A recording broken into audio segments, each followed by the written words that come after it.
Hello guys, welcome back to my channel. तो कैसे हो आप सभी लोग। आई होप आप सभी लोग अपनी स्टडी को कंसिस्टेंसी के साथ में कर रहे होंगे। तो इस वीडियो में हम लोग डिस्कस करेंगे question number 32 of the chapter matrices class 12th maths CBSE PYQ series 2024। सो देखते हैं क्वेश्चन नंबर 32। हमसे बोल रहा है कि इफ़ ए के हमारे पास है एक 2x2 ऑर्डर की एक मैट्रिक्स गिवन है, ठीक है, and a² + 7i is equal to के, और उसी से रिलेटेड हमारे पास एक इक्वेशन गिवन है। हमसे पूछिए के की वैल्यू क्या होगी। तो देखिए ऐसा क्वेश्चन मैं आपसे करवा चुका हूँ, ठीक है, ऐसा क्वेश्चन मैं आपको करवा चुका हूँ। आप पॉज करके वीडियो को पॉज करके आप खुद से ट्राई करें और फिर इसका सोल्यूशन मिलाएं, ठीक है। तो आई होप आप लोगों ने ट्राई किया होगा। तो देखते हैं इसका सोल्यूशन नेक्स्ट पेज पे। सबसे पहले जो हमारा क्वेश्चन यहाँ पर गिवन है वो क्या है कि ए जो है ना वो क्या है, एक 2x2 ऑर्डर की क्या है, एक मैट्रिक्स है, ठीक है। और हमको इक्वेशन गिवन थी कि a², ठीक है, में गिवन थी, तो हमको a² निकालना पड़ेगा। तो a² निकालने का तरीका क्या होता है कि a कर दीजिए। तो a कितना है, यही a है हमारे पास। फिर इसको एक बार a लिख दो, यानी कि a हो गया। अब सिंपली इनको मल्टीप्लाई कर लेना है। तो मल्टीप्लाई तो आप कर ही लेते हो ना, बहुत ही आसान होता है मल्टीप्लाई करना। तो देखो सबसे पहले क्या करते हैं यहाँ पर हम, सबसे पहले यहाँ पर क्या करते हैं हम, सबसे पहले हम यहाँ पर करते हैं कि पहला रो पहला कॉलम यानी कि 3 × 3 9, 1 × -1 -1 ये हो गया। फिर पहला रो दूसरा कॉलम 3 ×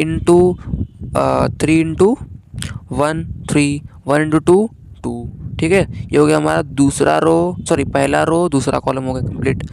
अब आते हैं इसके बाद सेकेंड रो फर्स्ट कॉलम यानी कि -1 × 3 -3, 2 × -1 -2, ठीक है, ये हो गया हमारे पास दूसरा रो पहला कॉलम। अब आते हैं दूसरा रो दूसरा कॉलम, तो -1 × 1 1, सॉरी -1 × 1 -1, 2 × 2 4, ठीक है। अब इनको सॉल्व कर दो भाई।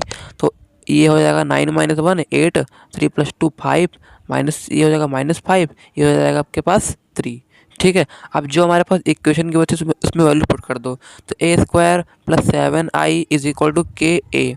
अब देखो यहाँ पर जो हमारे पास ये हमने a² की वैल्यू यहाँ पर हम लोगों ने रख दी, ठीक है, फिर +7। अब यहाँ पर i की जो वैल्यू है ना वो किस ऑर्डर के रखेंगे। तो ये मैं बता चुका हूँ आपको, पिछले क्वेश्चन में मैंने बताया था आपको कि जब भी आपकी मैट्रिक्स जब गिवन होती है ना, जिस ऑर्डर में आपके पास मैट्रिक्स गिवन होती हैं उसी ऑर्डर में हम जो भी हम लोग आइडेंटिटी मैट्रिक्स अगर लेते हैं तो उसी ऑर्डर में लेते हैं। तो यहाँ पर देखिए जो हमारे पास a² निकल के आया है, a² वो हमारे किस ऑर्डर में है। तो यहाँ पर हमारे पास 2x2 ऑर्डर में है। तो यहाँ पर देखो जितनी भी मैट्रिक्स हमारे पास दिख रही है सारे के सारे कितने में किसमें है, 2x2 ऑर्डर में है। तो ये हमारा कंपलसरी बनता है कि जो हम आई लें ना, आइडेंटिटी मैट्रिक्स जो लें वो भी हम 2x2 का ही लें, ठीक है। तो मैंने यहाँ पर 2x2 की आइडेंटिटी मैट्रिक्स ले ली। फिर सिंपली यहाँ पर देखिए अब जो इसको तो मैं एज इट इज़ यही ऐसे का ऐसे ही रखूँगा। फिर जो 7 है ना इसके अंदर मल्टीप्लाई होगा। और जब जब किसी भी मैट्रिक्स के अंदर कोई भी नंबर मल्टीप्लाई होता है, कोई भी स्केलर मल्टीप्लाई होता है, तो वो सारे के सारे एलिमेंट्स में क्या होता है, मल्टीप्लाई होता है। तो 7 × 1 = 7, 7 × 0 = 0, 7 × 0 = 0, 7 × 1 = 7। तो यहाँ तक आपको क्लियर हो गया, ठीक है। और इधर क्या था आपके पास के इंटू में ए मैंने यहाँ पुट कर दिया। तो यहाँ पर के के अंदर मल्टीप्लाई होता क्या हो जाएगा, 3k 1k यानी कि के -k और 2k। इतना क्लियर है आपको, आई होप। अब क्या कर दो, जब भी दो मैट्रिक्स का जो ऑर्डर क्या होता है सेम होता है और दोनों अगर उनको दोनों को जोड़ना है ना, क्या करेंगे, उनके करस्पॉन्डिंग एलिमेंट्स को ऐड कर देते हैं। ध्यान रखना कि जब दो मैट्रिक्स को जोड़ना है तो कंडीशन क्या होती है कि दोनों का ऑर्डर क्या होता है, सेम होता है। चाहे आपको जोड़ना हो चाहे आपको माइनस करना हो, ठीक है, दोनों का ऑर्डर सेम होना चाहिए, तभी ये आपका प्लस माइनस हो पाता है मैट्रिक्स के केस में। अगर आपका जो मल्टीप्लाई करना है तो दोनों का ऑर्डर आपका हो सकता है अलग अलग, ठीक है, वो भी आपका एक अलग क्वेश्चन बन सकता है। देखो अगर जैसे मान लो कि लिखा हुआ है आपके पास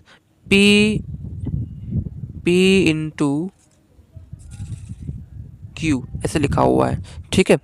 और अगर ऐसे लिखा हो Q इंटू N, ठीक है, ये वाला एलिमेंट आपका सेम होना चाहिए। अगर ऐसे एलिमेंट आपका, अगर दो मैट्रिक्स आपके पास गिवन है, इसका ऑर्डर कितना है, P इंटू क्यू है और Q इंटू एन है, जिसमें आपका लास्ट में क्या है, Q है इधर वाले में, और पहले में क्या है, Q है। यानी कि इधर लास्ट में Q है और पहले में Q, यानी कि लास्ट वाला और पहला वाला एलिमेंट जो होना चाहिए वो सेम होना चाहिए।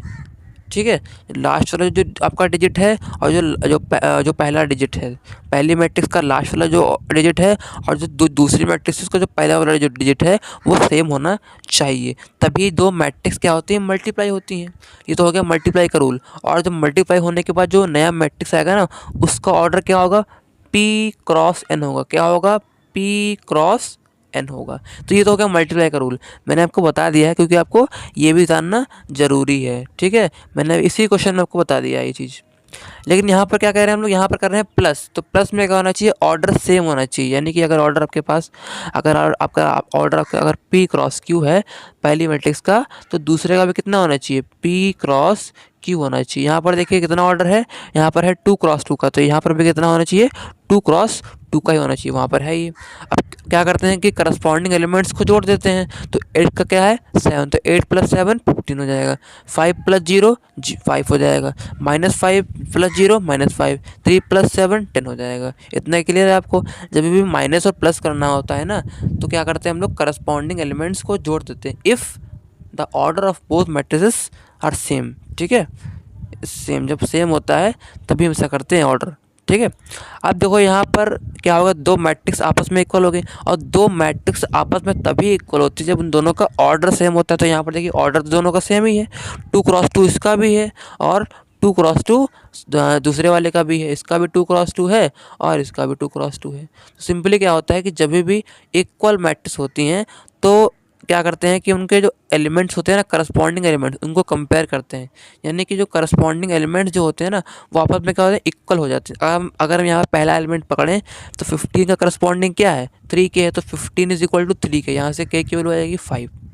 अब दूसरा ले सकते हो डायरेक्ट, सेकंड 5 का क्या है, K, तो यहाँ से हमको K की वैल्यू डायरेक्ट मिल रही है, K की वैल्यू डायरेक्ट मिल रही है। ठीक है, अब यहाँ पर हम चेक करते हैं ताकि जो है जो K की वैल्यू है ना, वो सभी जगह सेम आ रही है कि नहीं आ रही। अगर सेम नहीं आ रही होगी तो जो है आपका जो K की जो वैल्यू है ना, वो मोर देन 1 हो सकती है। तो यहाँ पर देखो 2K, इसका क्या है, 2K बराबर 10, यानी कि 2K इज इक्वल टू 10, यानी कि K इज इक्वल टू 5। यानी कि सभी जगह पर हमने कंपेयर करने पर पाया कि जो K की जो वैल्यू है, K की जो वैल्यू है वो कैसी है आपकी, K की जो वैल्यू है आपकी वो सेम की सेम ही है। ठीक है, वो सेम की सेम ही है। ओके, ठीक है, अब देखते हैं यहाँ पर इसका ऑप्शन कौन सा सही हमारा हो रहा है।